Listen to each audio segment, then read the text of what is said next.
think we're going to get started because it's going to be a long program. Good evening. Thank you very much for being here. I'm Deputy Mayor Joel Griffith, and I'd like to welcome you all to the Tivoli Solar Energy Conference. I'd especially like to thank our guests for being willing to participate tonight, and you've traveled, and we're really grateful that you're here.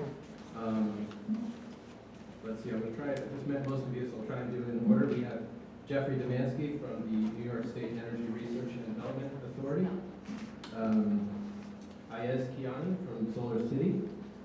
Carlos Nuco from Hudson Solar. Betsy Ferris-Wyman from Sundog Solar. And I haven't met you yet, sir. All right. This is Steve from Mozart from Sundog Solar. And Steve from Sundog Solar. Thanks for being here. I hope this will be an edifying and enjoyable evening. I also hope it will be a comfortable one for you. So I do want to let you know the only bathroom in the building is all the way back down on the 3rd floor. And though you've all made it up here to the 3rd floor and can presumably find your way back out, the stairs are there. And if you go through that door over there, there's an elevator that can take you all the way down as well. If you could take a moment to turn off your cell phones, that would be great also. There's a printed program for tonight's event. I believe we've already gone through all 50 of them, so you might share with a neighbor. We're going to have presentations from our guests of roughly 15 minutes or less each. Then we'll take a break for some refreshments. And then we'll come back and the panelists will sit and field some questions. So do please save your questions for a Q&A period. If you'd like to jot them down on the back of your program, that might be a good idea. I'm sure we're going to get a lot of information in the next hour. The Tivoli Solar Energy Conference was just an idea 4 months ago, so it's really wonderful to actually be here in the room with you all. It was an idea that was hatched in our Village Green Committee, and if the members of the Green Committee could please rise and be recognized for just a moment. There they are.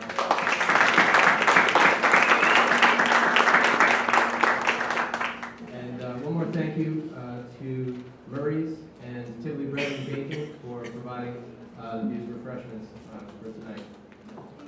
With that said, now please join me in welcoming to the podium the Green Committee's Bettina Miller.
No, when you do things like this, There you there's go.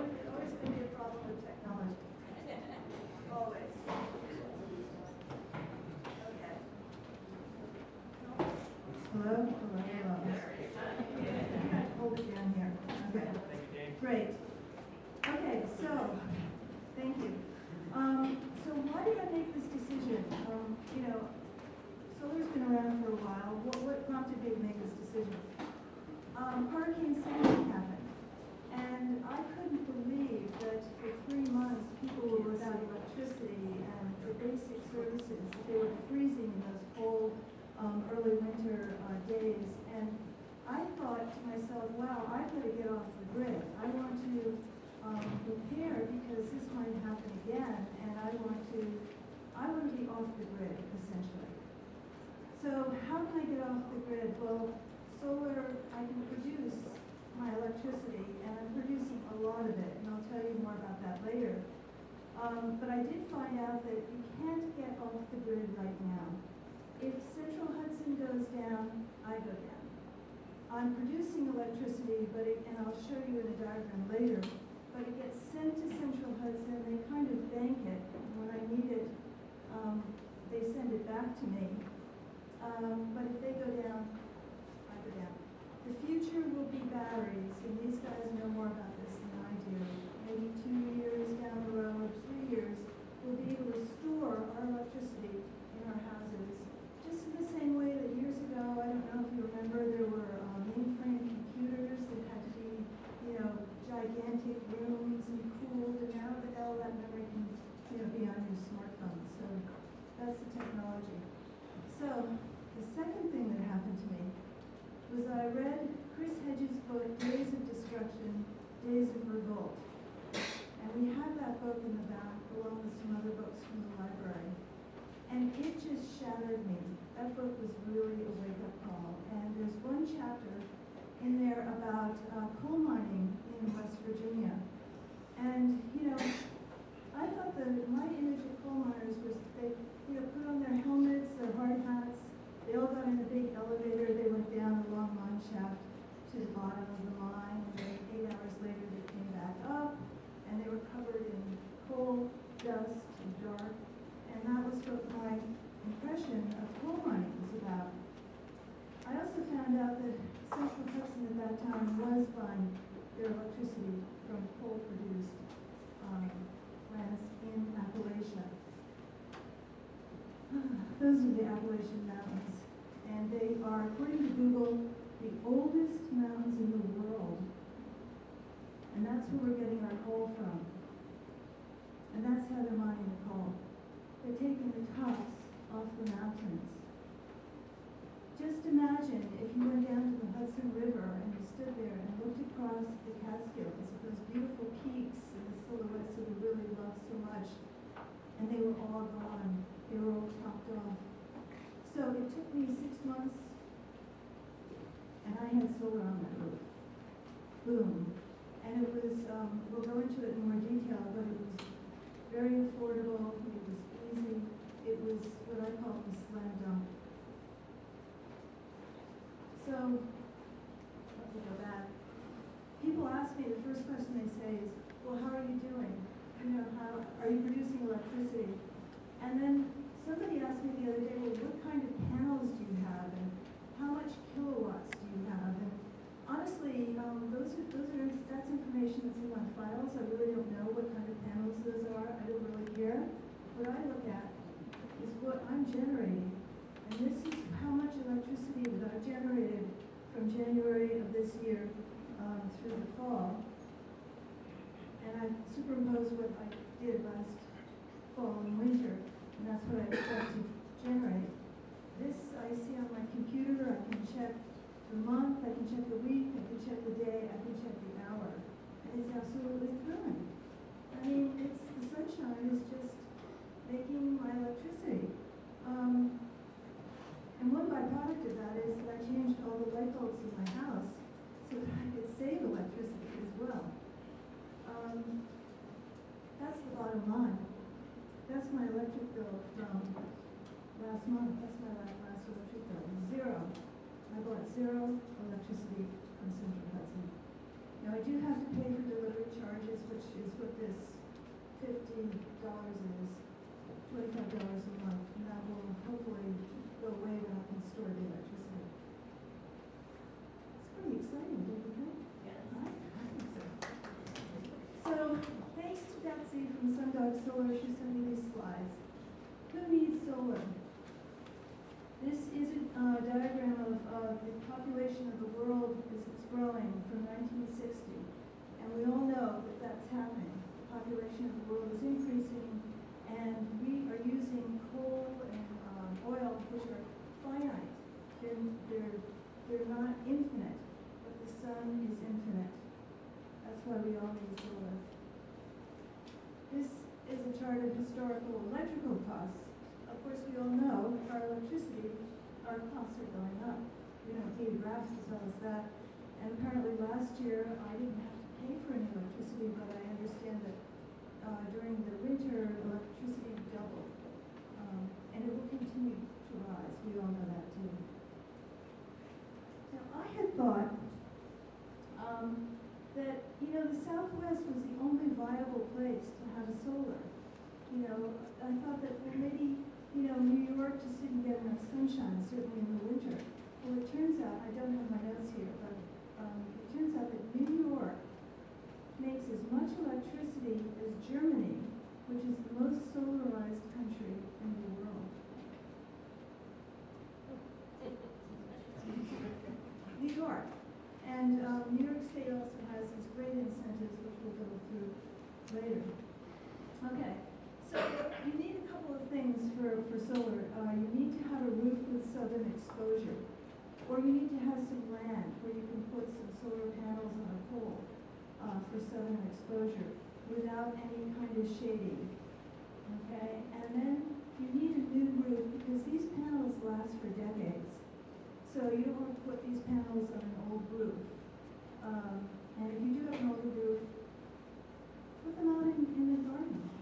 They're beautiful. Some people think they look really ugly. I think they're totally beautiful. And when you think that they're generating electricity, it's a fantastic sight. Put beehives around it. They make them beautiful.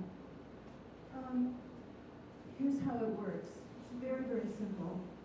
So the sun comes down and hits the panels. And correct me if I'm wrong, because I don't have my notes here. The panels the center makes DC, direct current. And we need to change that to AC. So we have an inverter, and I have an inverter in my basement. It just changes that to AC, and that powers my lights and my washing machine and my TV and my computers and all that. During the day, you're making more than you're using, probably. And so if you're making more than you're using, it goes back through the power lines to Central Hudson, which banks it and stores it. Then when you need it at nighttime, when you're not making electricity, it comes right back down those power lines and comes into your house. Just pretty amazing. And that's all there is to that. So, New York and the federal government, for some reason, especially New York, are just flooding us all with money to get energy efficient. That's not only solar, it's also, I found out that if you want to put in a boiler with wood chips, they give you money to do that and help you with that. It's just incredible. So I'm sure that Jeffrey will get lots of questions about this, but federal government, New York State is got tons of money for this for some reason. 15-year property tax exemption on the added value to your home. And we talked about the net metering, which is when you send the electricity to Central Hudson, they bank it, and then send it back. So, this is my dream. This is a solar farm in the UK. 5,000 people are participating in this. They're all generating their electricity and heat for their homes with this wind and this solar. And this is happening all around the world. Not yet, I don't think in New York, but in Massachusetts and elsewhere. So that's my brief introduction, and thank you very much, and I'm so glad you're here. And we're ready for our next speaker, who is Carlos. Good.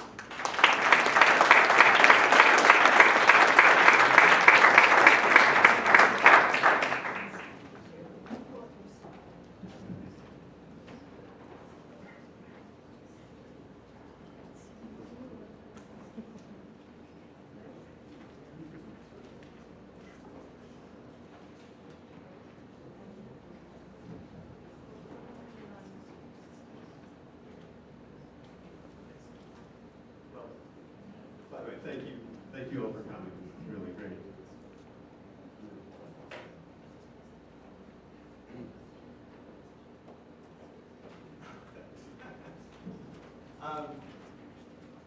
I was just thinking as we were sitting there that I used to have hair halfway down my back, so it's kind of funny for me to think about it. But I actually worked for a fairly conservative engineering company, as conservative as people working in the solar field get. Speak into the mic, please. Okay, sorry. Is that better? Yes. Okay. All right. So anyway, so we're basically just doing solar electric at this point. We started out doing somewhat the similar thing to Sundog, where we were doing a little bit of everything that they'll explain to you about. We've since been sort of concentrating on just on the solar electric, but we do this as sort of a turnkey situation. So we're basically doing everything, all the paperwork, et cetera, to get you going. We're, as I say, primarily an engineering firm. If you went into our main office, it's typical for small solar companies, which is basically what we are, to have one or two engineers who are NAVSET certified, and they're in charge of making sure that all the designs the installers are doing correct. Our main office has 10 engineers, all NAVSET certified, that are doing various operations within our area, which is basically just the Hudson Valley, a little bit north of Albany and down to maybe Orange County. So we're really a local company. We do about half commercial and half residential installations. And we also work with nonprofits to try and make things work for them. Our basic emphasis is on trying to make these things work for you.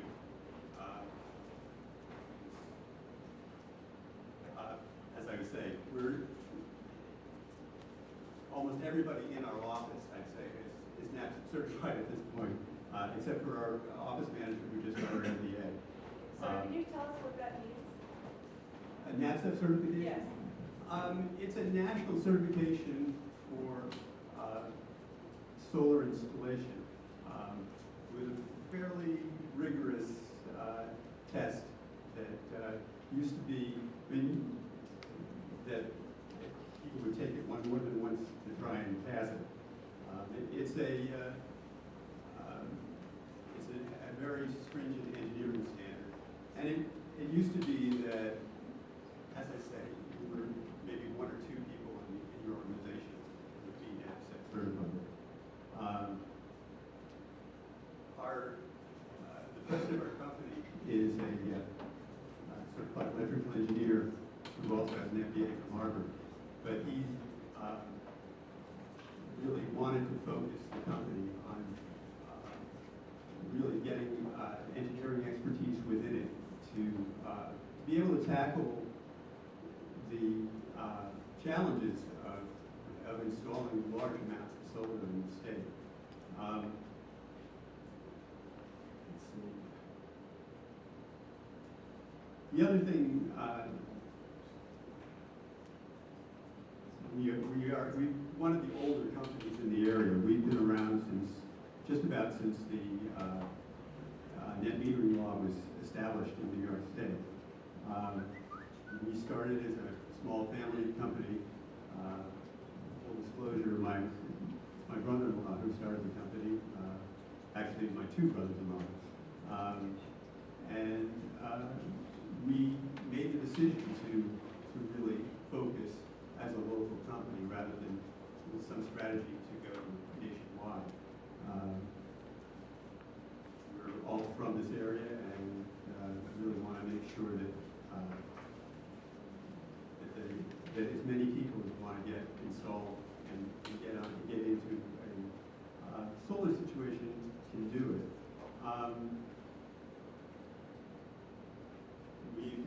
We've done over 1,000 installations at this point in the last 12 years, and so we have a pretty good handle on all the different things that we need to keep retention on. NYSERDA has been a great partner, and they will inspect after the installation at their choosing. They will go around and inspect a certain number of installations every year. And one of the things that we were really proud of is winning their best installations for 2 years running.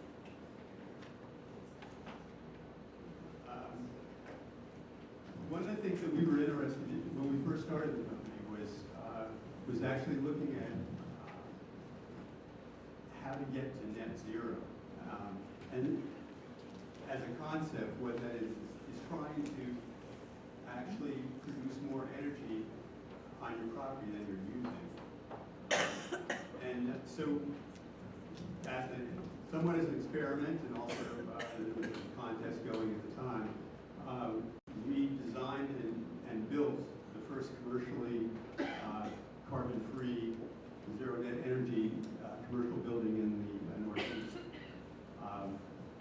We're into, I think, our 7th year, and we've been running a surplus. It takes us about 10 months to get to net zero every year. And what that means is that we're literally producing all of our power for our electrical equipment, but also all of our heating and cooling and hot water on premise with zero fossil fuels. And once we knew that could be done, we started trying to help other people do that, and we're happy to basically consult with people to work to get them to that zero net energy. That's something that they want to do. It's a lot easier to do as a new construction than to try and retrofit it, although that's something that I did on my house.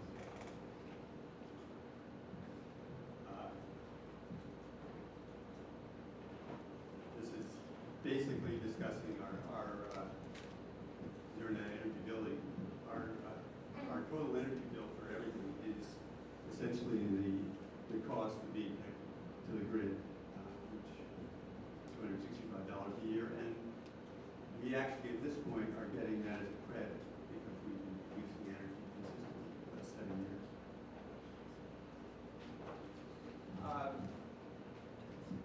I wanted to, excuse me.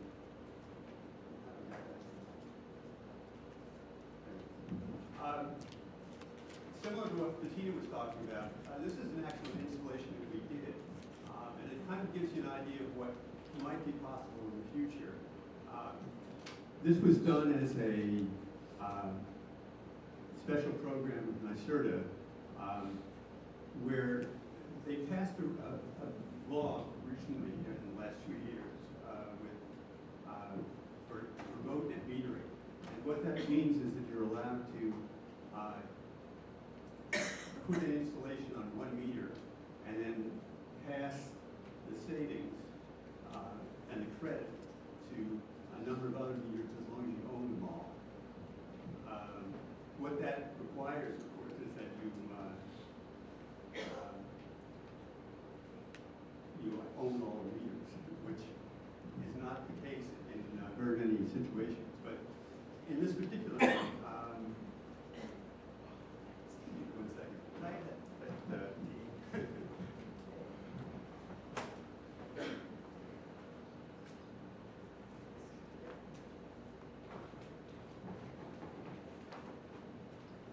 in that situation, or this situation, essentially it's a community in Columbia County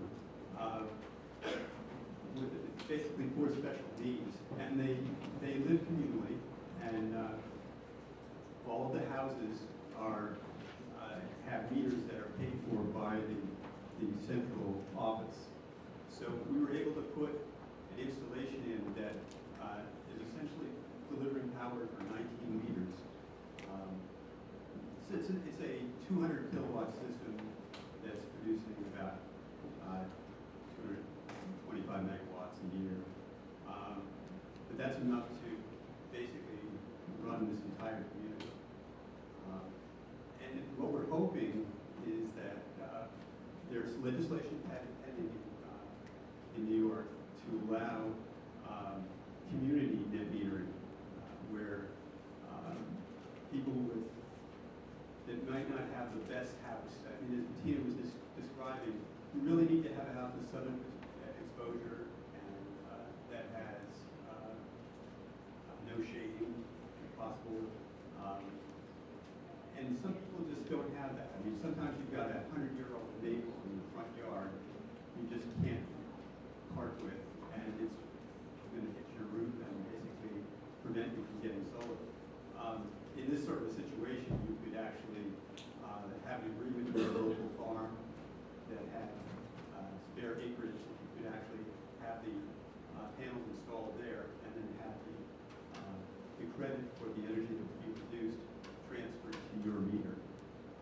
This is working very well in Massachusetts and a couple other states, but we haven't really gotten it through our legislature yet. So if anybody wants to write a letter to their assemblyman, it'd be great.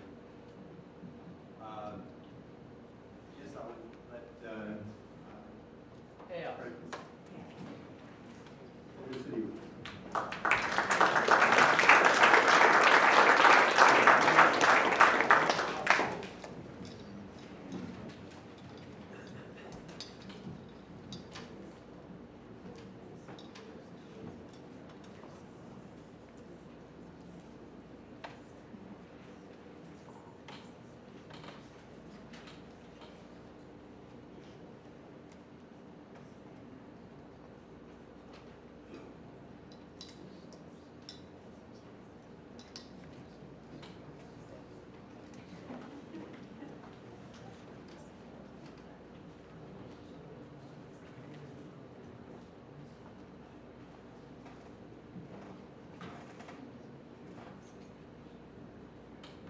All right, thank you all for having me here. I'm Mia from Solar City.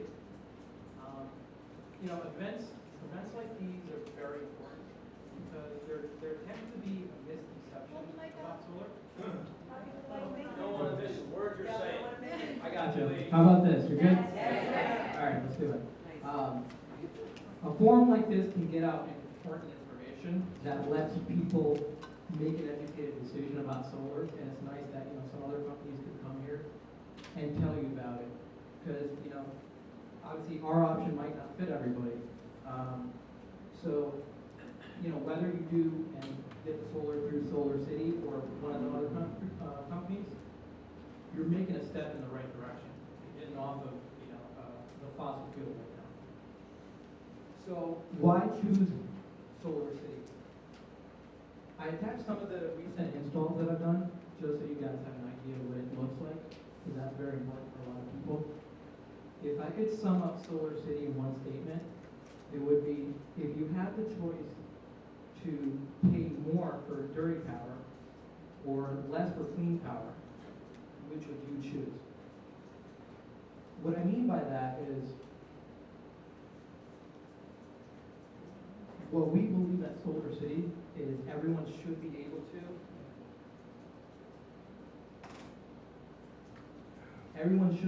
to afford clean energy and not have to take out a loan to do that. What I mean by that is currently you don't take out a loan to pay for your electricity. So why would you do it for clean energy? Basically right now we do 1 in every 3 residential installs. So we are doing a large part of it, but obviously we're thinking bigger and bigger and adding actually counties to it. So we do residential and then large scale commercial.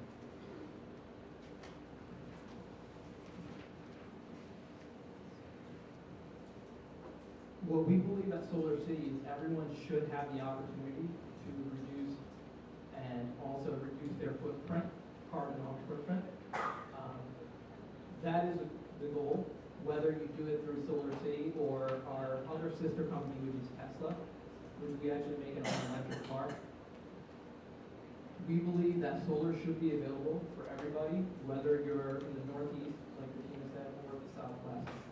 That's why we're currently in 15 states. Now, the key to making solar available for everybody, we tend to make it very simple. What we do is basically, you allow us to put the solar system on your roof. You're going to get a utility bill that's fixed. So unlike how you have the fluctuations right now between the winter and the summer, your bill's the same. And the best thing is, we know what the sun costs. Costs nothing. So your rate's going to be the same for the next 20 years. So that's your bill.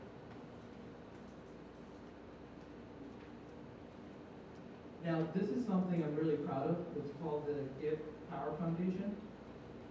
And the reason we did this is because we found out that 1.4 billion people don't have access to electricity in the world. That's about 20% of the world's population in the country. So what we do is for every megawatt of residential solar power that we install, we actually go to a third world country, install a solar system, hook up our batteries, and power it for the remainder of the 30 years.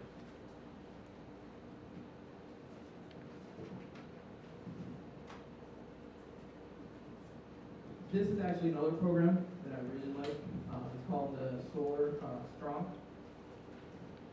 Now, the U.S. military actually decided to take advantage of what we do at Solar City, just like homeowners and businesses can do. Solar Strong is actually expected to build more than $1 billion in solar projects.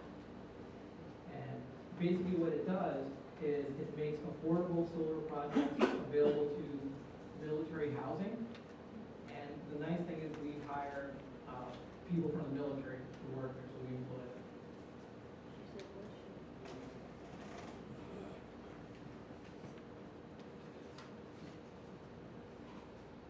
Now, Solar City is actually a full-service solar provider, and what that means is we personally warranty everything for 20 years. So we don't just offer you a manufacturer warranty that usually doesn't cover like workmanship, which is key for a solar system. We believe that you should be able to get a full service. So after you get the system, you have the service to carry you through. That is also the reason we don't use subcontractors. Everybody that you're going to meet is going to be a Solar City W2 employee, and they get our training and they're well staffed. That is also how we protect you from basically install to well into the future, from any breakdowns, any theft, any natural disasters we have here. Basically all of that is covered through us. Now this is what just gives you an outline of kind of the full service aspect that I was talking about, from basically install well into the future, your protection. This is actually what Bettina was showing you before. She did a great job at showing that. What we do is, after your system is installed, we give you software where you can track everything. So you know what your system is producing live. So you can be anywhere, and every 15 minutes it'll show you what you guys are doing. And you track it weekly, daily, monthly, yearly, for the life of the system. So you're never in the dark. The biggest thing you're going to have is the control and certainty. You know what you're producing, you know what you're paying. This kind of just outlines what the actual plan is. So basically, like Bettina said, if your roof is good, which it can be, southern exposure is great, but it can be east and west. We can do that. Basically, we're going to come out and design a system for your home. It's going to be a low monthly bill. Ideally, we like it to be lower than what you're paying now, and then that's locked in for the next 20 years. And then it just says same thing, basically, we're gonna take care of any repairs, insurance, because we have to take care of the insurance too. There's a $2 million policy on every home we do, because we cover the solar system and your home. This just goes more in depth. This is key. So what ends up happening is we come out to your home, James or myself, and some of the other consultants we have. We design a system that actually works for you and that meets your needs. After the design, we send out an engineer to look at your home. You know, he's going to check the structure of it. If he approves it, we do all the paperwork as far as blueprints, final design, filing for all the permits, everything like that. And then you get installed. And usually it takes us a day, because that's what we do. We just install all the time. From the install, we're going to make sure National Grid or Central Hudson comes out and does the inspection. And the nice thing is there is a monitoring and then the ongoing service. And that's the key. And the best way I analogize what we do is, how many of you in here have a cell phone? You just raise your hand. Cell phone? Yeah, cell phone. Now, would you rather buy the satellite, buy the infrastructure, and then be able to use your cell phone? Or would you rather just use the cell phone, know you have the reliability, you don't have to worry about fixing it, maintaining it, or anything like that?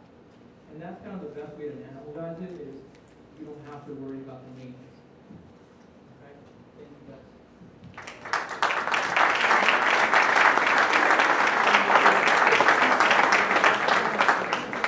Next we have Betsy.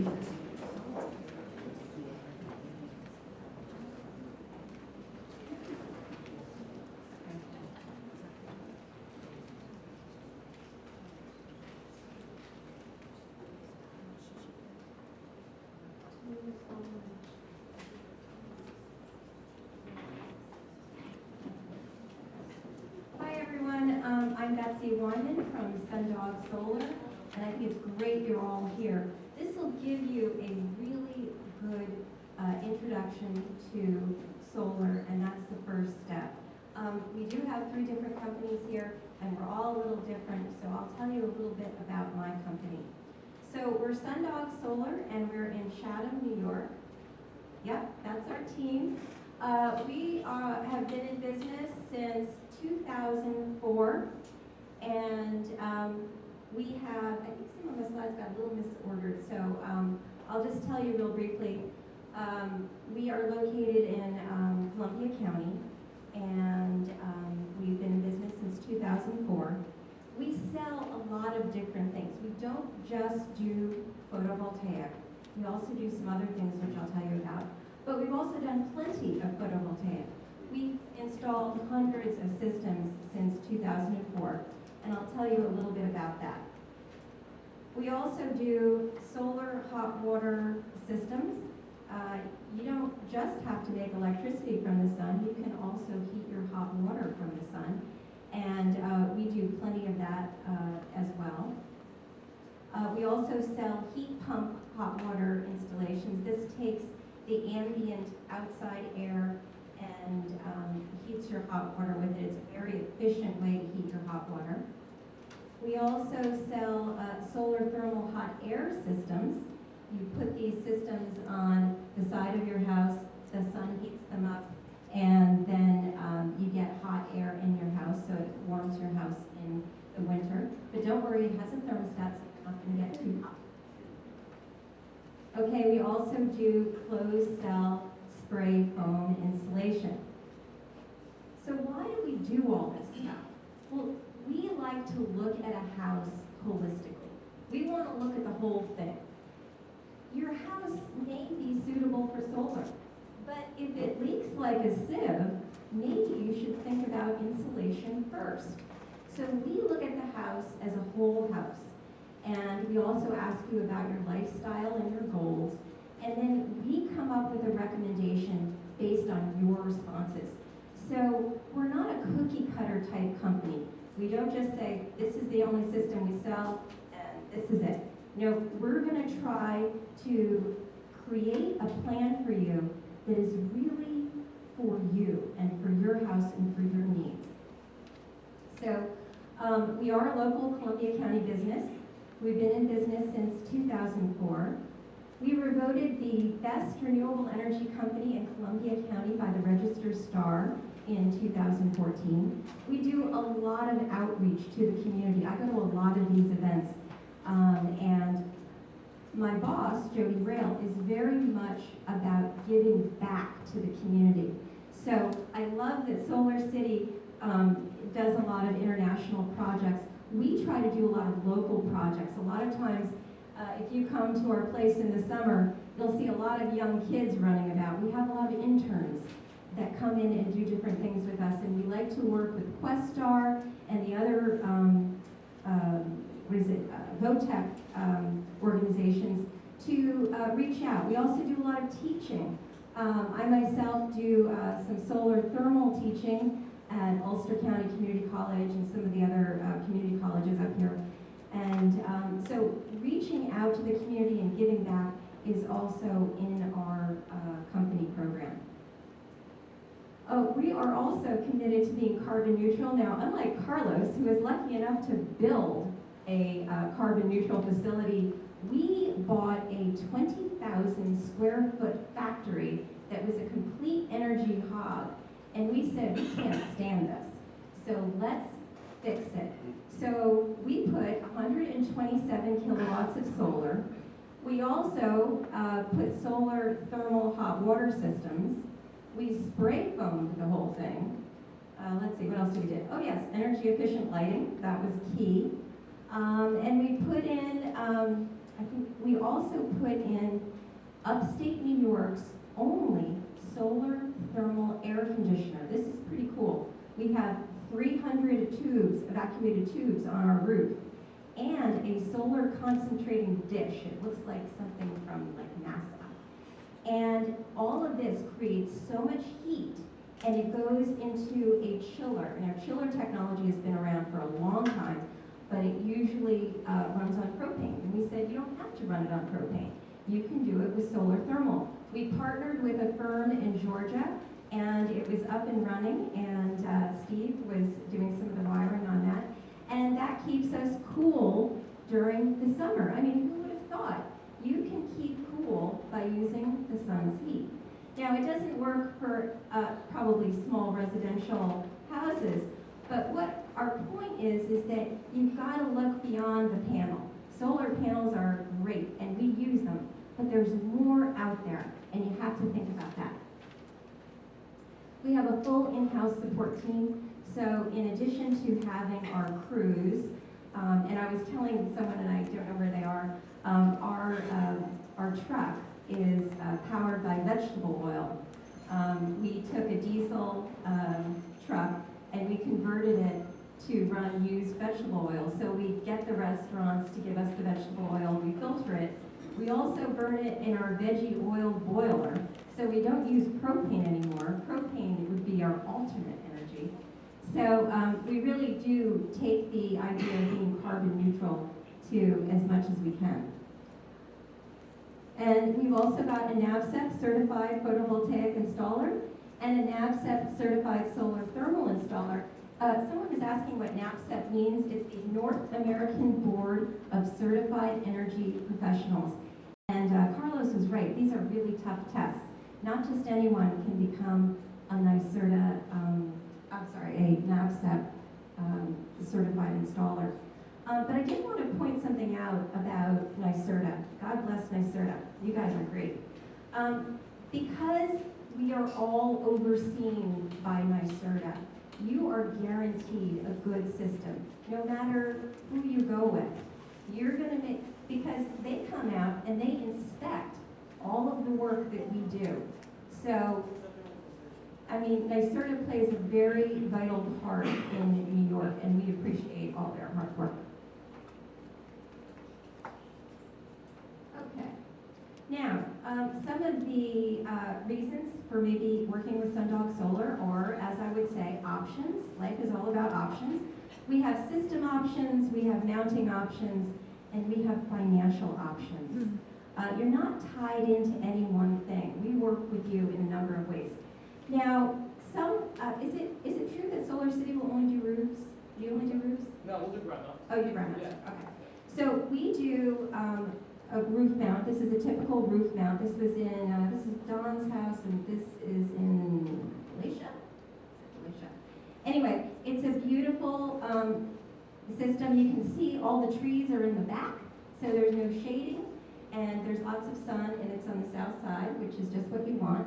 This is on top of our roof. This is a 25 kilowatt flat array. We do a lot of businesses, and lots of businesses have flat roofs. I know that we did a bunch of systems for CoArc in Columbia County, and we did a huge system on their Mellonville facility in Hillsdale. Mellonville. That makes sense. Okay, we also do a lot of pole mounting options. Up where we live in Chatham, there's a lot of land, and a lot of times people say, you know what, I don't want to put this on my roof, or my roof doesn't really work, or as Carlos was saying, I have that beautiful 100-year maple and I don't want to chop it down. Well, you can run a pole-mounted system, and the nice thing about these pole-mounted systems is the poles tilt. Now, if you remember that, you know, in the summertime, the sun is really high in the sky, and so you may want to tilt the poles back to get more sun. And in the wintertime, the sun is lower in the sky, so you can tilt the poles forward. You only have to tilt them twice a year. A lot of times we have contracts with our customers, and we'll go out and do that for you. Or you can do rack-mounted systems. This is what I have in my backyard. I knew I wanted to put an addition on my house, which did have a beautiful south side, but I said I want to put an addition, and I want to put a solar thermal system on it. So I'm going to put my 4.8 kilowatt PV system in the backyard. So this is what I did. This isn't mine, but it looks just like this. And it just stays one place the whole time. It doesn't move. Now, these panels are really robust. I mean, PV panels, the technology was founded back in 1954. I think they were invented by Bell Labs. And they are used up in the space station. So, you know, it's going to withstand any weather anomaly that you have. Will it withstand an 11-year-old with a baseball bat? Probably not. But mostly it'll stand up to the weather. These panels are really tough.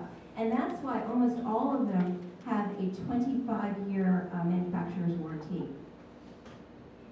Okay, now let's talk about the financial options. We offer, you can buy your system. Now I know that Carlos was saying, the gentleman from Solar City was saying, would you rather rent your cell phone or buy your cell phone? Well, some people like to buy their things. And this allows you to buy your system outright. Now, one thing he didn't mention is that when you lease a system, you can't take advantage of the 30% federal tax credit. But when you buy your system, you can. That is yours. You can take it. Now, when you lease it, you give it to the leasing company and they use it. So you have to look, if you pay taxes and you think you could benefit from that, you want to think about buying your system. There's also a 25% state tax credit that you can take, and it also adds a lot of value to your home. Now, you don't have to buy it all at once with thousands and thousands of dollars. You can finance it. And financing still allows very low monthly payments plus ownership. And Sundog participates in the New York Green Jobs, Green New York program. And this allows you to save money from day one. Your payments are going to be lower than your current electric bill. And you also get to take advantage of the tax credits, which is really important. Oh, and by the way, if you're a company and you want to go solar, when you buy it, you get to take the depreciation. Solar is also has an accelerated depreciation schedule, and that's for not just PV, but that's also for thermal. So keep that in mind. Okay, if you're interested in solar, it's really easy to talk to someone over at Sundog and say, hey, is my place good for solar? Because thanks to Google Maps, I can sit there at my desk and pull up your property on satellite, and I can tell instantly whether your house is a good site for solar. Here's a house in Kinderhook, And I can tell that they've got a beautiful south-facing roof, but look, they also have a lot of land here. So they could do a roof mount system or a pole or a ground mount system, but I wouldn't put it here because they would have too much shading. I would put it right here or even down here. You can trench quite a bit away. So one of the things I also want to mention is that a lot of the panels that we use are American-made panels. You don't have to use foreign-made panels. And we also have monitoring systems, especially when you use microinverters. I think it's Enphase. They have a really neat user interface on the web. And I know that every month, in the beginning of the month, we get all these reports from all our clients who have these Enphase microinverter systems, and it says exactly what they've made, and it also can alert them if there's any problems, which there rarely are. And that's the one thing that's really nice about these systems, is they don't really need a lot of maintenance. There's not a lot of issues with them. They're very robust, they're very reliable. Okay, that's it for me. The decision is in your hands now, so thank you so much for your attention.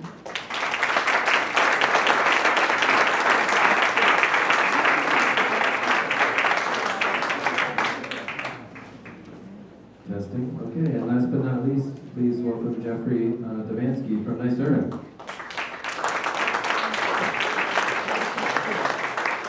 I didn't know if he's going to give you a break or not. Can you guys hear me if I don't use a microphone? Yeah. Oh, all right, I'll use the microphone. Talk louder. I'm just going to load this virus on the computer first, and then I'll be right with you.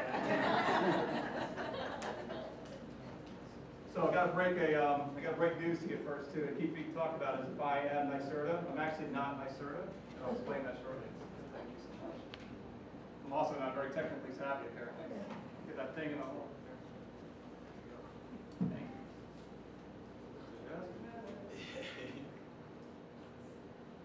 Didn't want to be left out on my own slides too.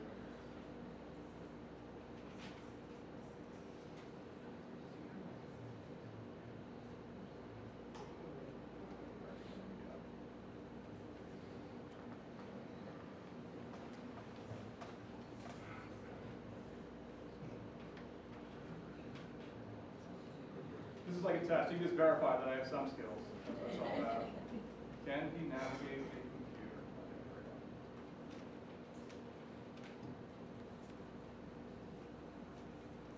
Okay. Contact information. I want to make sure you guys have contact information. And James Cope, are you here, James? James, you did not make it on this one. Okay. All right, James is my counterpart of mine who works on residential. So I'm Jeff Devansky. I'm with Courtney Strong Inc., and I'm a contractor to NYSERDA. And the program I represent is the Economic Development Growth Extension Program. And in a nutshell, I am paid, I'm a free resource to answer questions about a wealth of NYSERDA programs that are commercial and industrial focused. Let me ask, how many business owners do we have in the audience tonight? Business owners, please raise your hand. Okay, good, a fair bit. Now, raise your hands again if you have a facility, like a building, a commercial space where your business is based. All right, so some of you. I figured this would be good for me to be here. And the rest of you, I'm assuming, live somewhere? So, NYSERDA. I am the contractor. I am the proxy for NYSERDA in the area, and there are a wealth of NYSERDA programs. And I'm there to answer questions about those programs, including the solar energy programs. And many times what you're going to find me doing is just pointing. It's like, oh, they're the experts, they know more. I'm sorry to see they didn't bring all the good numbers. I didn't pack a lot of numbers in my presentation. I brought a lot of pictures tonight. But we can talk about some of the numbers to some degree. But what is NYSERDA, for those of you who don't know? It's the New York State Energy Research and Development Authority. It is a state agency. It is paid for by you. It's in several ways that the program monies are assembled, but one of the major ways, and related to these programs, is through your utility bill. There's a small portion of your utility bill called the Systems Benefit Charge, or the SBC charge. You can go home and look for it tonight. It's kind of like your entry ticket for using a lot of NYSERDA programs. So it's paying for that program that you can get your money back through these incentive programs and these very exciting finance programs. So NYSERDA is evolution. That's going to be one of the themes I'm going to talk about in my brief presentation here. NYSERDA was originally just focused on reducing petroleum use.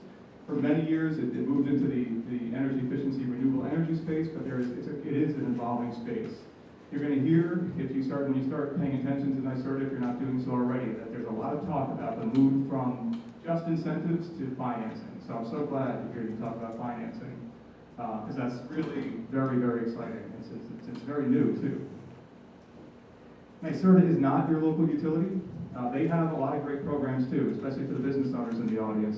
One of the ways I gain credibility in trying to get people to use NYSERDA programs is to say, hey, sometimes you're better off going to the utility, because they do have some great programs.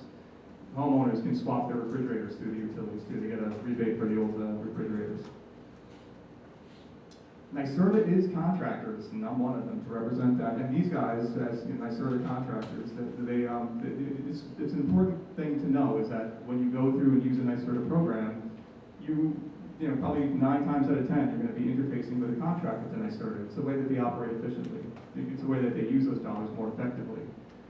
So, for example, there's probably about 300 NYSERDA employees, but to get the word out, to assist people in using the programs, which is what I do, they hire contractors who are within the site. So my territory is the Hudson Valley. My territory is 6 counties of the Hudson Valley. I have a counterpart who covers Westchester, but there are someone like me around the state. Now, it's important to know, what I want to do here, one of the things I want to do is make you feel comfortable realizing that these contractors, these great companies, are the way you access NYSERDA programs, especially for renewable. The incentive from NYSERDA comes through them and gets passed along to you if you're using a NYSERDA incentive. Here's the way the state's broken down, showing my territory in the Hudson. This is my economic development program. This is Courtney Strong Inc., again, that idea that we are contractors as well. These are all the programs that I do represent and cover, and do I know everything about all these programs? Absolutely not. But I'm going to tell you about everything about each of these programs now for the next 2 hours. NYSERDA has a number of programs though, so here's the pictures. There are residential programs. I'm here to be a little bit of the eat your peas guy, and I'm so glad that you actually prefaced this as well. Thank you, because I wanted to talk not just about solar, but this is a really important message. And one of the best programs out there is NYSERDA's Home Energy Audit Program. And there's actually a program for businesses too, but how many of you have had a NYSERDA Green Jobs for your home energy assessment? Raise your hands, please. Good God, why haven't the rest of you done this? Raise your hand if you don't know about the NYSERDA Home Performance with Energy Star program. Oh, this is a good one. This is a very exciting program. I'd say nearly all of you would qualify. You have to be making 200% of the median income of the county.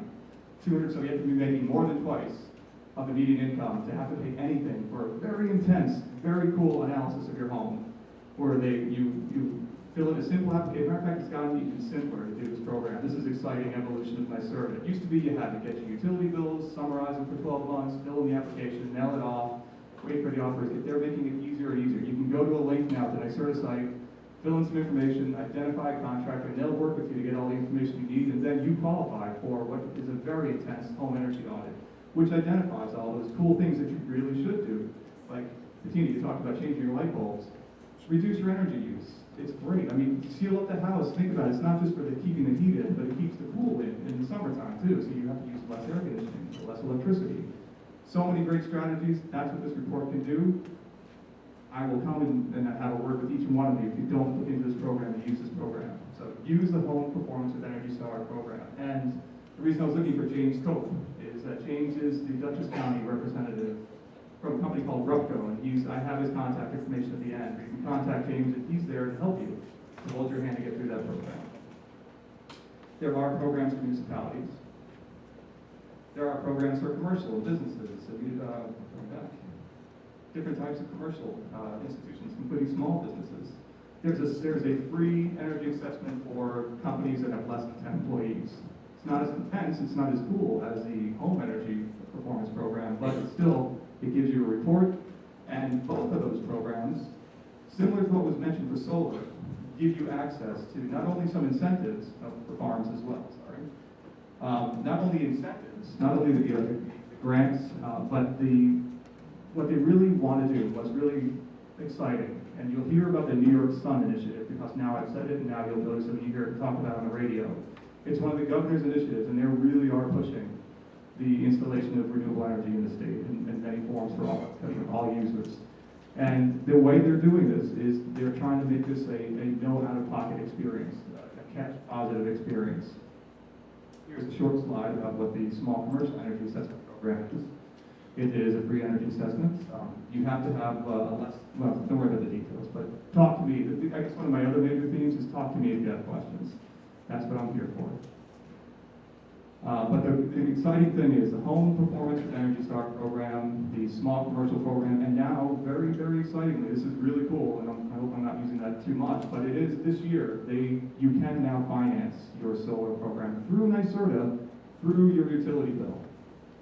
Which means that if you're thinking about selling your house, and if you qualify for what they call the on-bill recovery program, or a finance program at a low interest rate for extended period that's on your utility bill, it means that that financing stays with the property. So if you sell your house, it stays with the house. It goes to the new owner. They take over the payments, but they get the benefits too. It makes sense. So that's the idea. As a matter of fact, I broke out my atrophying Excel skills to make this chart to emphasize that point you were talking about, that they're really structuring these guidelines, these recommendations they make to be cash positive, such that the red line is above the blue line, which is the blue line is the payment, the red line is your savings. Right from the start, when you pursue the strategies that are recommended, either by the Home Performance with Energy Star Assessment Program, a small commercial program, if you qualify and you decide to install solar or solar thermal, which is coming right down the pike. I'm so glad you talked about solar thermal, because I am one of those houses that could not put solar PV on my place, but solar thermal is great. And actually, I didn't even think about the other strategies, the technologies on the site, you know about those. But all of these can be structured to be cash positive. There's no reason not to do it. Start saving money right from the get-go, because they want this to happen. That's what they're doing. They're putting this incentive money into the financing. They're subsidizing the financing to make it make financial sense. So that's the evolution of NYSERDA. There's lots of case study information. There's me. These are some of the companies that we work for. I just love that picture of donuts. We did help Dunkin' Donuts do a lot of this work. We helped the Civic Center put new lighting into their space. You can learn about all the different opportunities. You can go and, if you want, you can sign up and get more technical information from our webinar series. And if you need to, and I hope you will, contact me for anything commercial or on the commercial side of things. Or here's for Dutchess County, there's James Cope's information. If you're in Ulster County, there's Mike Darcy. And actually James, this is very remiss, but James also covers Columbia County to the north. But there is a representative basically from NYSERDA, but they pay these contractors to make this an easy decision. And so I'm here to help. So thanks.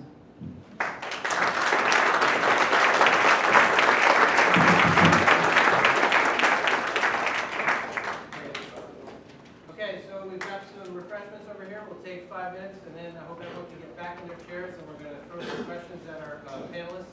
But let's thank them all for being here.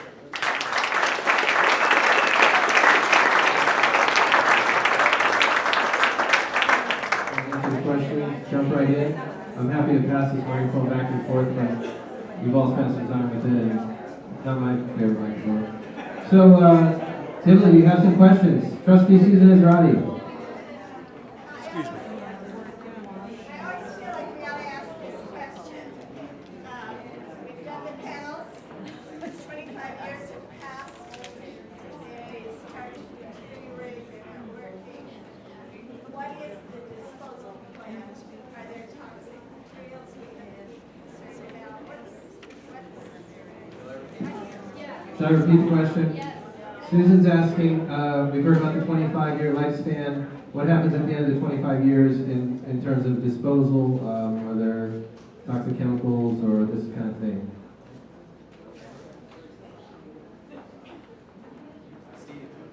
They can be recycled. Glass? Mostly glass, but you want to recycle with the solar installer. What tends to happen with upgrades and stuff like that is the inverters need to be upgraded.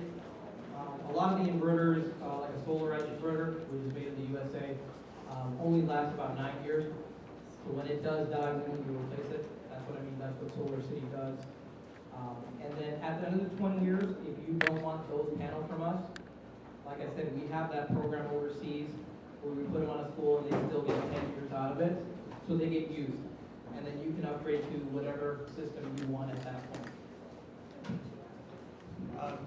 The other thing to point out is that there's a 25-year warranty on the panels.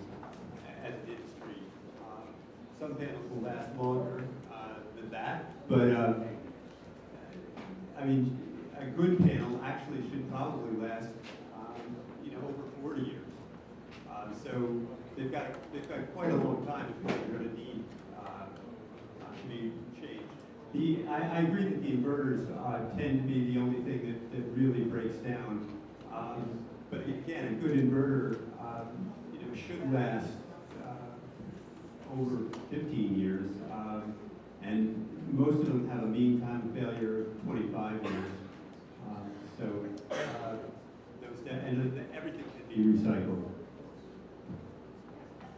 Yeah, we typically use the Enphase microinverters. They have a 25-year warranty and have an expectancy of 40 to 50 years.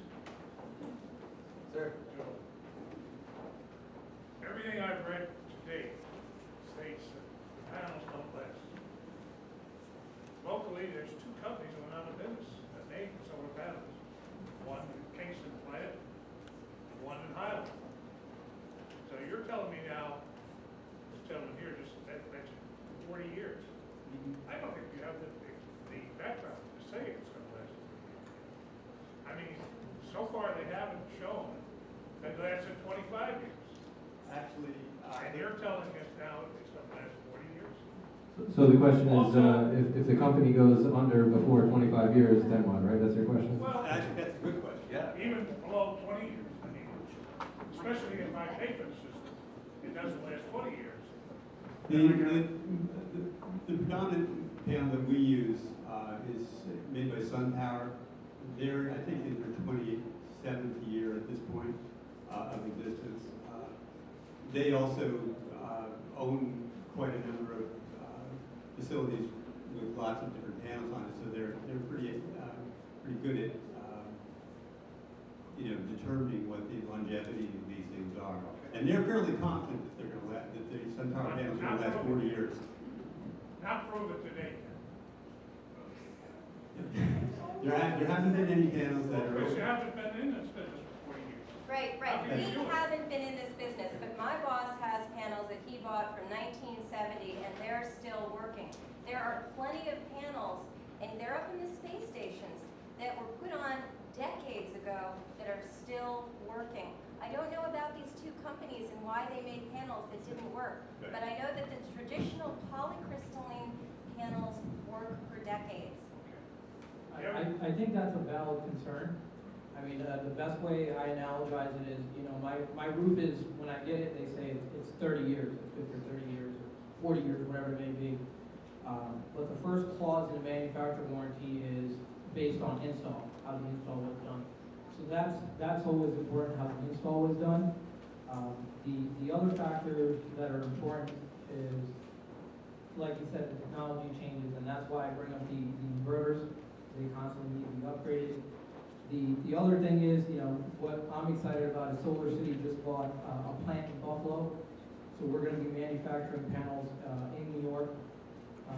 So I mean, all those concerns you have are valid. Well, the other concern that I'll stop is the use of manufacturing of the panels. They use heavy metals, which is going to leave some kind of imprint on our waste eventually. Okay, cadmium, lithium, all those things. How do we handle that problem when we got everybody using solar? We got to get rid of panels and things like that. Okay. Well, solar hot water.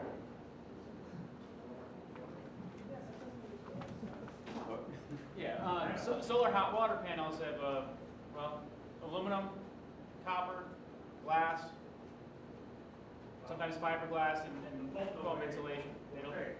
So, in terms of photovoltaics, we use, most of our panels are from Solar World, and they have a good, clean facility in the U.S. There were reports about Chinese manufacturers dumping chemicals in the rivers. That's why we use the U.S.-made Solar World modules.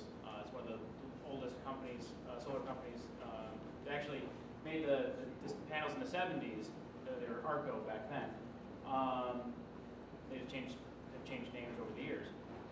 Also to the point about the two businesses that went out, the two companies that went out of business making panels. The industry has gone through a very tumultuous last few years with the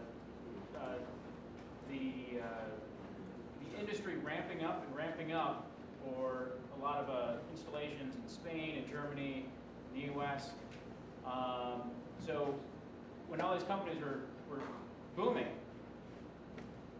we had the big financial crash of 2008 and such, and a lot of these companies with austerity, or the countries with austerity, closed their solar programs. So Spain, which was one of the biggest, stopped their program.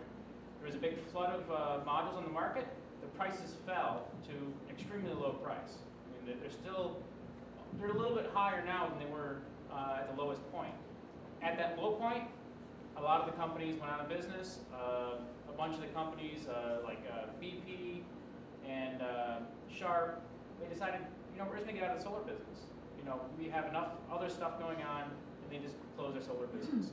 So there are a number of companies that are still around, like SunPower and Solar World, and that have they're stabilized, and they have a business that can grow. They've been around long enough that they don't have huge debt and stuff like that they have to get off their books. So. Sir. I have a couple questions. How far from the house can you safely put the pole mounted or the rack system so that you're not having line loss? How far can you go without having to worry about that? I think the farthest we've gone was 1,000 feet, and we like to stay within 300 feet. But the farther you go, you can actually go a fairly long distance without that at least. Right, and you avoid line loss by increasing the size of your conductor. So instead of a 10 gauge wire, you have to go to a number 8 or 6 to avoid those line losses. The other thing, the other point about that is that you're dealing with fairly high voltages. What's coming into the house is a DC voltage that's going to be over 400, probably close to 500 volts in the winter anyway, and that's going to have to be downsized just to get into your house down to 325. So you can actually, at that high voltage, the resistance is pretty low, and you can actually go quite a long distance without losses. Yeah, there are those solutions, and then also there can be some degradation based on how far it is. You just adjust the size of the system to make it worthwhile for the homeowner. Okay, do you have to worry about snow on the panel in the winter, or does it come up by itself, or is it advisable to use a broom and get it off? We don't recommend doing that. Most of the panels these days are black, and as long as the snow isn't too high accumulation, it'll come off really quickly as soon as the sun comes out. But you could scratch the surface of the panel if you use something really abrasive to get off the snow. So we suggest you just let it go. Yeah, it's always not recommended, because if you look at your home and when it snows, it's usually your driveway that has the snow that's already removed, and your grass usually still has it because of the surface of the panels, the slope of them, and they're very sleek. But the other thing that's going to be is like when James and I come out, what we have to do is guarantee production. Especially for the Northeast, what that means is if we don't produce what we say the day we come out, we have to now write you a check for the difference because we didn't guarantee it. So we always do that conservative because no company wants to write out checks. So you tend to produce 10 to 15% higher. And that's NYSERDA. That's, by the way, that's Let's NYSERDA take one more from basically. you, sir, and then I'll go back there. Okay, and first of all, how much sun in the Northeast where we live do you need per day to make it worthwhile? And then, does it pay to put enough solar in to use a heat pump? Well, those are two different questions, but basically, in terms of solar for electricity, we get on average 4.5 hour peak sun hours a day in the Northeast. And a peak sun hour is an engineering term that refers to radiation strong enough to create a kilowatt per square meter. And that Germany that was mentioned before, the best place for solar in Germany gets 25% less solar radiation than New York State. So we're doing fine. Jeff, and then, oh, go ahead, you're up, then we'll go back to Mike.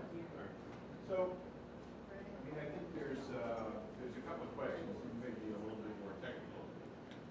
You have two different types of inverters. You got the microinverters, and you'll have the single consolidated string inverters that everything goes into. And I'd like some discussion about the advantages of one over the other. So that would be an interesting topic, because part of the advantages I think are pretty clear in terms of monitoring the system. You have a single inverter, you may not know what string is acting up and what panels acting up. The other area is the infrastructure to support the panels. You got a 25-year warranty on the panels and potentially on the microinverters. But I have hole mount in the yard, and I have rust after 9 years, and I don't know how that's covered under warranty in any of these scenarios. And then, so I'd like to understand, what the warranty covers, because you have issues with infrastructure. You have problems with mice and rodents getting underneath panels, eating insulation, causing shorts. You have all kinds of other environmental issues that have to be contended with in either scenarios, right? So on the question of being able to clear snow in the wintertime, I take a broom, it's a push broom, and I'm very careful not to scratch or make sure that it's always clean so there's no any scratching of the surface. But that's the advantage of pole mount over roof mount, right? So you have this ability to go around for 20 minutes looking silly with a long push broom, right? pulling the panels up. So some of the discussion that is different from the typical questions that people don't realize until they get involved with this have to be addressed and should be discussed. I can tell you, as far as our company is concerned, the racking that we use has at this point a 20-year parts and workmanship warranty. As far as rodents goes, that actually was a problem that we ran into early on, and we now, as a matter of course, put in squirrel guard on all of our systems. Anything else from the panel before I take? I think the question before that was about the inverters, is that correct? Right. Yeah, I mean, there's going to be a couple things that end up happening. I mean, you have the system, so you kind of realize a little bit more. The microinverters are a good system. We tend to use more of the Solar Edge, which is 1 unit. The reason being is because of maintenance concerns, because the inverters are the things that I mentioned that need upkeep, that do have a lifespan that isn't necessarily 20 years, because they can't go, I mean, let's say, they're 20 years, but they can't go year 9. So that's why we tend to use one inverter. And then the nice thing about the Solar Edge is it's made in the USA, and it actually produces on a cloudy day also. And so it produces on a cloudy day and a snowy day, and the efficiency is really good. And the last thing I would say is the maintenance on that is so much easier, because let's say you had 20 panels, that's 20 microinverters, and you can just imagine what the maintenance would be with that. As far as your system and maintenance on it, that would all be through us, just like with the home. We cover the home and the panels, because that's what ends up happening. It is not necessarily, let's say you buy a Mercedes, it's not really the cost of the Mercedes, is the upkeep of it whenever you have to go to the dealer and get work done on it. Yep. The main difference between a microinverter and a string inverter is you don't have one single point of failure. if you have one module that goes bad, it'll shut the whole string down. Or you just one module that's shaded, it'll decrease the production of the entire string. Even if it's producing very well, each module is going to have a slight variation in production when it's new and as it ages.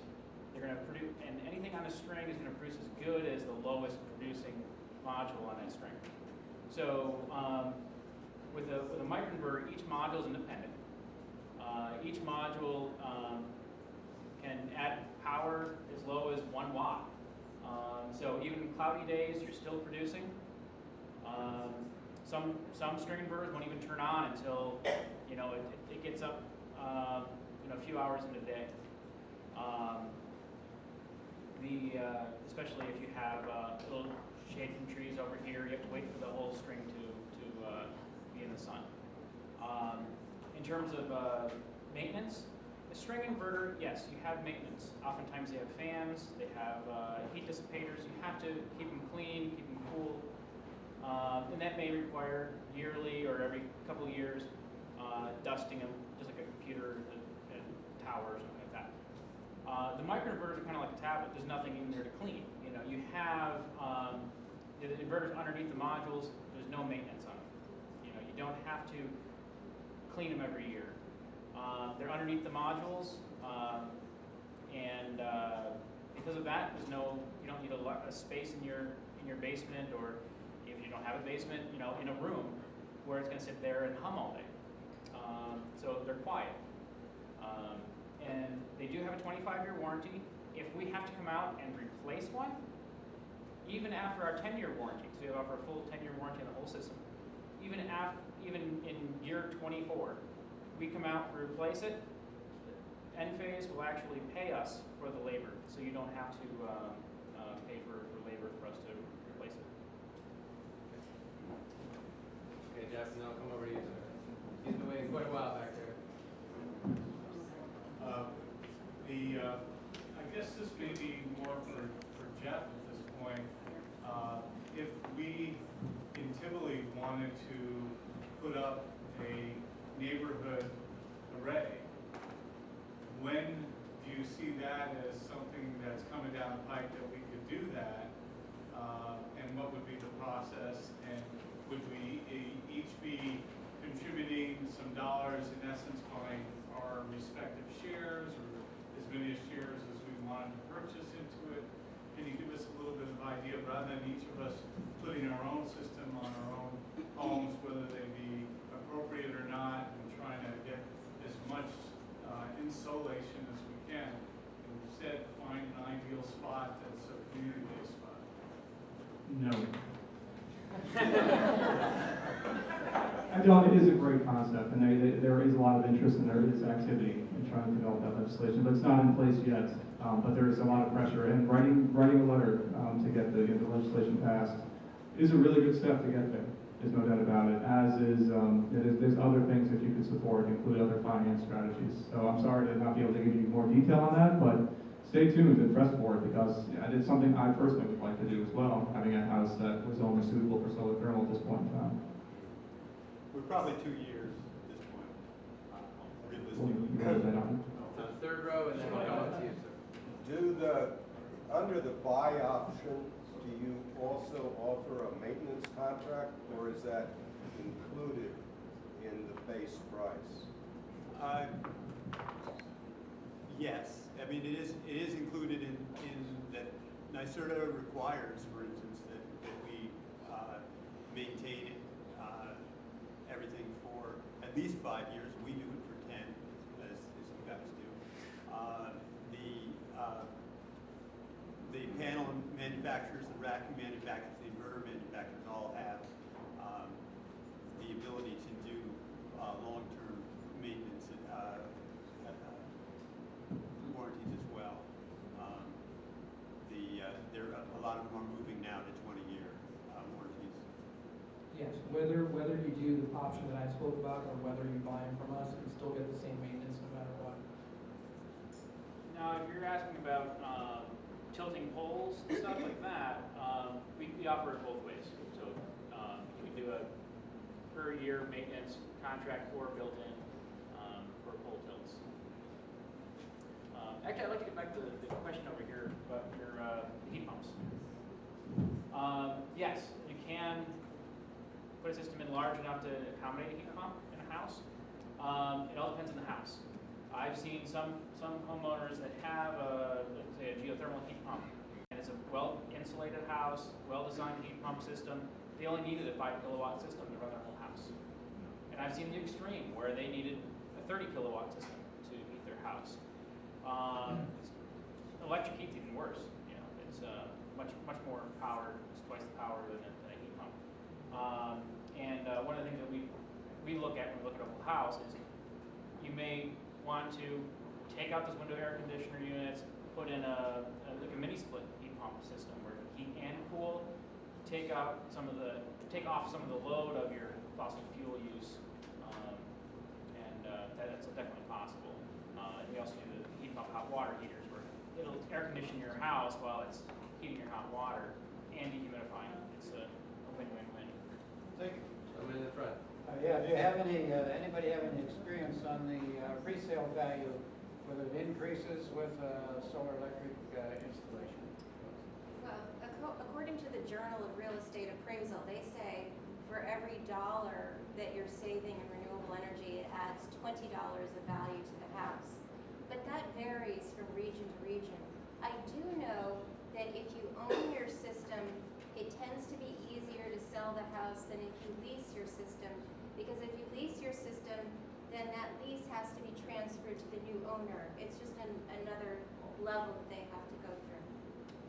I can just say anecdotally, my brother-in-law just sold his house a couple of years ago. It was a solar house, and he sold it in the middle of the downturn as far as being a bad real estate market in the area, and he sold it in 3 weeks, and for $1.2 million. It was the first over $1 million home sold in Statsburg in the last decade.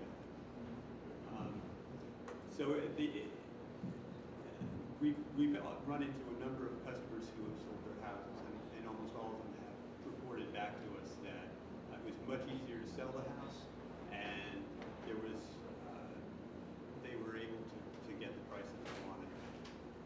So I mean that's just anecdotal, but again the appraisal study that was done back in '98, but there was a recent study actually done by a guy who plays drums in my band, but who actually works for Berkeley Labs and did a 2-year study again out in California, but they corroborated the initial appraisal institute, and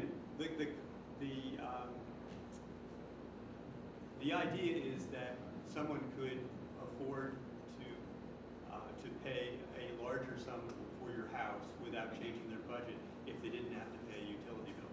And that calculation of $1 or $20 for every dollar that they save means that they could actually afford to pay that much more for their house. Yeah, I mean, Solar City did a study with Yale in the 15 states we're in, and an average, I mean, like they said, it depends on the region, but the average was about, a 20% premium on your home. And, either way, we actually, let's say you did decide to sell your home, we actually help you with the MLS listing, help with the transfer, and the new homeowner doesn't have to worry about coming out of money out of pocket. They would get the same utility bill, so let's say you decided to sell your home in 5 years. You could show them, because if they're interested, they're going to ask you for your utility bills and your taxes. You can show them the last 5 years of electric bill being the same. So you can decide at that point if that's a selling point for your home, and then it just goes to the new homeowner. And like I said, you need help with the transfer and everything. Yes. I have a question. You've all done commercial and you've done residential installs. Have you done any condos, multifamily?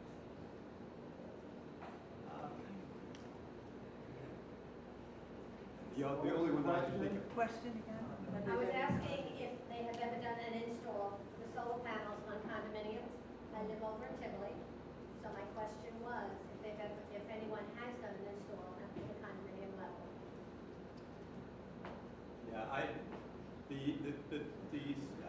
project I referenced earlier that was basically community set up is the same concept. I mean, the problem is that you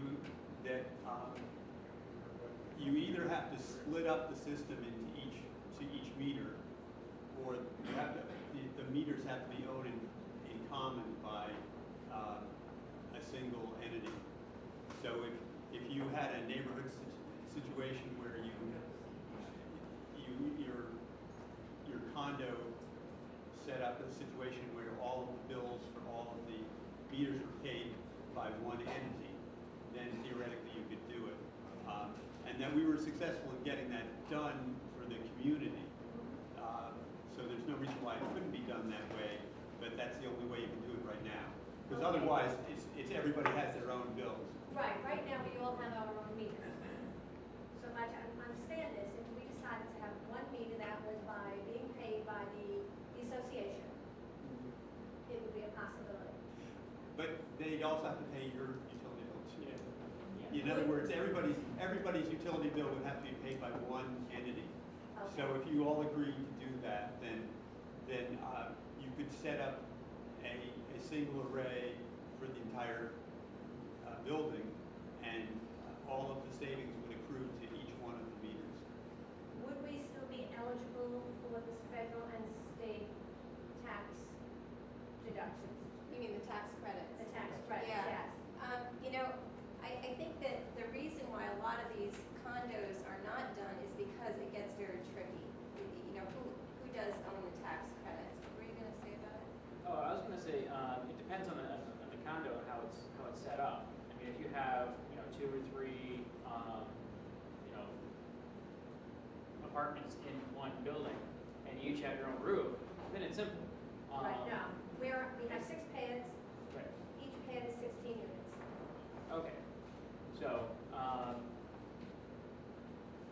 it would have to. Who owns the roof? Is that?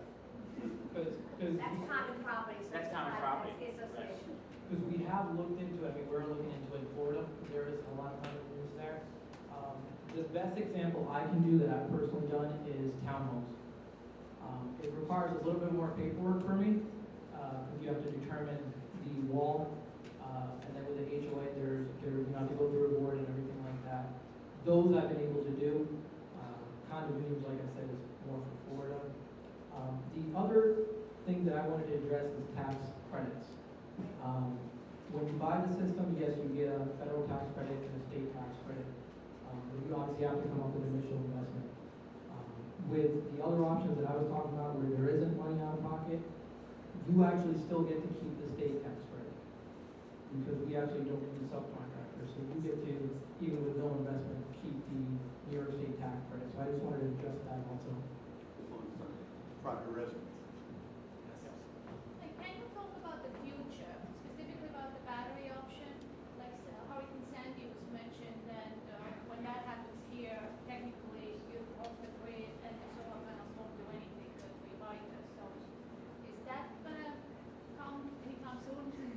Well, Go for it. You guys do that as well, right? So, basically, you can do batteries now. The technology is there. If you have the room for $10,000, you could put in some batteries. You can put in another inverter that'll go both directions on top of your existing system. So, and depending, it's a matter of just wiring it in, and it has to fit the output. But in terms of the future is getting into batteries that are smaller, like lithium batteries. Basically, a cost-effective lithium-style battery. Something that doesn't take up a lot of space. Something that has repeated discharges. Right now, lead-acid batteries, or even sealed batteries like AGM batteries or gel batteries, they just don't have a lifespan to make it worthwhile. If you're losing power like once a week, then yes, they're great. It may be a good idea. But if you're looking at losing power once a year, once every couple of years, a generator is probably your it's definitely a more cost-effective And option. it's a more environmentally friendly option too. Batteries have some disposal issues associated with them. I mean, the other thing to really make it, put some reality to it, is that if you're looking to completely cover your usage without any lifestyle diminishment, you would need a lot more than just $10,000 for the batteries. Right. You know, you'd use an incredible amount of batteries just to cover your yearly usage. That's why net metering makes so much sense right now, is because the concept of net metering is that during the summer you produce twice as much energy as you're going to need, and then you get that back in the winter when you only get 1 or 2 hours of sun. So that's currently the only thing that makes sense. What we're probably looking for is another technology that can store that amount of energy, which is a large amount of energy, economically, that doesn't have the breakdown. I mean, the technology that I saw that looked kind of promising, but nobody's really done much with, is a version of hydrogen cell where you're actually breaking down water using solar to store hydrogen, and then running a generator using hydrogen cell. And that's, that could happen in 5 years if there was anything behind it. But right now, nobody seems to be pushing it. Yeah, I mean, the biggest thing, you have batteries available. The biggest thing for us is going to be the safety and reliability of it. We actually built, I don't know if you guys ever heard of Tesla, we actually build all electric cars. So we actually are in the process of having 2 more gigaplants built, one in Texas, one in Arizona. And we are manufacturing lithium-ion batteries, much safer, much more reliable. We do that more out west. Right now, New York, there's obviously red tape that you have to go through. So it's something that is available. It's just getting through the legislation and getting it here. And they're much more safer, much more reliable. And initially it will be like a generator-sized lithium-ion battery that you guys will just have added onto your system for those days when you don't have electricity. Chris? Yeah, I have a different situation. It's similar to the condos. I live next door in an apartment house. And I live there too. There are 2 other meters besides mine. And so I'm really not interested in paying the student's electric bill. I'm interested in paying my bill for my apartment. Because the sump pumps on it, the porch lights, I have all those things. Right. And when I spoke to somebody, this thing came through Facebook, and I filled out this survey. 10 minutes later, some lady called me and said they represented 4 companies and something. But when she heard I had an apartment house, and that I didn't want to put it all on 1 meter and pay everybody's electric bill, they weren't interested. She said it was too complicated. It couldn't be done. Now, is that the case? Do you own the roof? Yeah. Yeah. Oh, I own the building. Yeah. Oh, okay. Right. So you can easily put a system on your roof. It's different when some other entity owns the roof and you're living inside that shell. When you own the roof, actually in my house, I have a 2-family house. It's all on the roof. It's just supplying my meter. It's just you. Right. Yeah. And Interested in paying students. Let me address this question because I do this for a living. You can do sub-metering, right? So you can use a single meter, generate your electricity, get your rebate, and you can charge each of the individuals by taking those branch circuits and putting them on a meter. Sub-metering is pretty common, in malls and so on.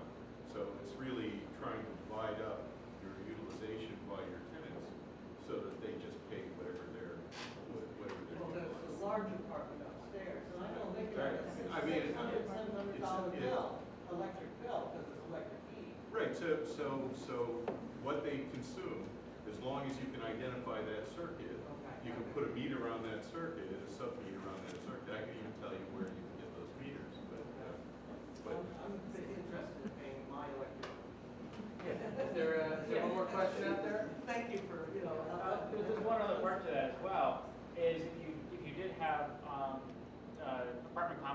stuff will do that too. They can put a system on the roof, and it'll go to one meter that's their common area. But that might be enough to supply a couple other common areas and other apartments that they own. But yeah, you can definitely have it supply yours. You can also, like I said, sub-meter it to other people. If you have several meters on your property, you have your barn has one, you have two in your house. If you can get by with only 1 meter, each meter you're eliminating saves you, and I think here, Central Hudson, you're $24 a month. So that really pays for itself by having, It would just them all be connected. too complicated to guesstimate how much the kids use with electric.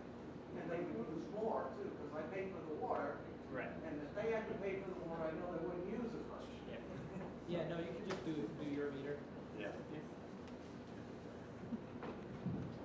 So I actually have a question. How does this all look in the eyes of Central Hudson? So I see these Central Hudson bills of zero, and you think more and more people are going solar with all those zero bills. How does this sit with our big utility in the area? I'm just curious. Well, I think a lot of utilities have taken the tact of if we can't beat them, join them. And they're starting to really embrace solar and offer their own programs to that extent. I know that Con Ed is very forward-thinking out in Long Island because of their high electric rates. So I can't say that they've exactly embraced us in the beginning, but I think they're getting more used to the idea that we're here and more people want solar, and it is a reality, and it's going to continue. One part of the technical part is with electricity generation percolated everywhere, it puts a little less strain on the system as a whole. So basically a microgeneration, so that you don't have systemic failures of too much power being drawn at one time, as opposed to centralized power generation. So it does ease the grid a little bit, especially with aged infrastructure. And also, they're required to have a certain percentage of renewable sourced energy. So this actually counts as that. So it allows them to not have to scramble and raise their percentages and stuff. The other thing is that we, in the state, we produce 60% of the energy that we need in the state. So the rest is coming from the Northwest or from Canada. And what's happened in New York over the last 20 years is that the summer has now become the time when most people use energy, because we went from like 20% of the population having central air conditioning to over 85%, I think, at this point. So right when the utilities need the most amount of energy is when solar is producing in excess. So it's actually a good thing for the utilities. They're not seeing it exactly that way. Central Hudson keeps on trying to say, well, we'll do it, but only up to this limit, and they've been increasing the limit every couple of years. And nothing's static too. It's going back to that theme I was talking about evolution. If you pay attention to what's happening with the Public Service Commission, the PSC, there's something going on right now called Reforming the Energy Vision. It's a proceedings that the PSC has in place, and all the utilities just had to submit their plans for conforming or how to basically evolve, because they recognize that this is the way things are going. But let me put this little push in there too, because this is kind of a very sweet and wonderful time to do these strategies, because there are still incentives, and the incentives have dropped per watt in the time that, in the last couple of years, they have reduced. They're still there. They may not always be there. So here you go. But get it while you can. Coupled with the financing opportunities out there, if you're going to purchase, it is a phenomenal time. And there's a lot of other efforts out there. So if you're from another municipality outside, there's a lot of support for streamlining permitting. So there are grants to help your municipality streamline permitting, which is a very big deal, about reducing some of the soft costs about doing this. And you're going to hear more about solarized campaigns happening. Kingston is working towards one, and it's happening more and more. Westchester has a large solarized campaigns going on, which basically is collective purchasing. It's not for one system, but it's a way for a number of people to get cost advantages in purchasing solar. I'd like to continue one of the things things that he pointed out is that the NYSERDA rebate, right now it's $1 a watt. Not too long ago, it was double that. Right now, they have what's called a megawatt block program. So after so many megawatts installed, the incentive will automatically drop down. So now we actually have a kind of a forecast of how the incentives will drop. Before it was kind of up in the air, and one time they just dropped it one day and said, even if you get your system, your application in, you're at the new rate. So they're forecasting that by the end of the year, we might be down to 90 cents or 80 cents a watt. By the end of next year, we might be down to 50 cents a watt. And then the year after, gone. So this is a kind of a sweet spot of when to get the system in, because the system prices are so low because the module prices are low.